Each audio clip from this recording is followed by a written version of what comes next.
Mercredi soir, sous la célèbre voûte peinte par Michel-Ange dans la chapelle Sixtine, 133 cardinaux se rassembleront pour choisir le 267 chef de l'Église catholique. La journée débutera à 10h, heure de Rome, par une messe à la basilique Saint-Pierre, retransmise à la télévision, célébrée par le cardinal Giovanni Battista Re, 91 ans, actuel doyen du collège Cardinalis et déjà présent lors des funérailles du pape François. En début d'après-midi, toutes les communications mobiles seront coupées dans l'enceinte du Vatican, afin de garantir l'isolement total des électeurs.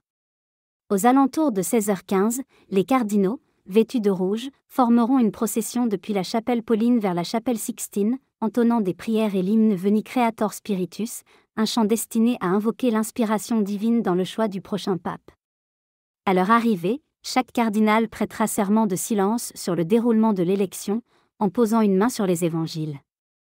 Une fois tous les serments prononcés, un temps de réflexion est prévu. Le cérémoniaire pontifical, Mgr Diego Ravelli, prononcera alors la formule latine « extra omnes », demandant à tous les non-électeurs de quitter les lieux. Cela marquera le début officiel du conclave. 3 membres du personnel religieux, autorisés à rester momentanément, devront également partir lorsque les votes commenceront. Le terme « conclave », signifiant « fermé à clé », n'est aujourd'hui plus à prendre au pied de la lettre, mais les accès du palais apostolique sont tout de même scellés symboliquement au plomb, et la sécurité est assurée par les gardes suisses. Les bulletins de vote seront ensuite distribués et un premier scrutin aura lieu. Il est rare qu'un pape soit élu au premier tour, mais ce vote sert à repérer les candidats qui émergent avec un certain soutien, selon l'analyste religieux Austen Ivreg. Ce premier tour permet d'identifier les noms qui suscitent plus de 20 voix, et les suivants donnent une idée des tendances. C'est une démarche de discernement, pas une compétition, résume-t-il. Si aucun candidat n'obtient les 2/3 des voix, les cardinaux retourneront à la Casa Santa Marta pour dîner. C'est souvent durant ces repas que les échanges les plus stratégiques ont lieu, permettant aux électeurs d'affiner leur position. Les repas sont simples et accompagnés de vin, mais sans alcool fort. Le personnel, également soumis à un devoir de confidentialité, ne peut quitter le Vatican tant que le conclave est en cours.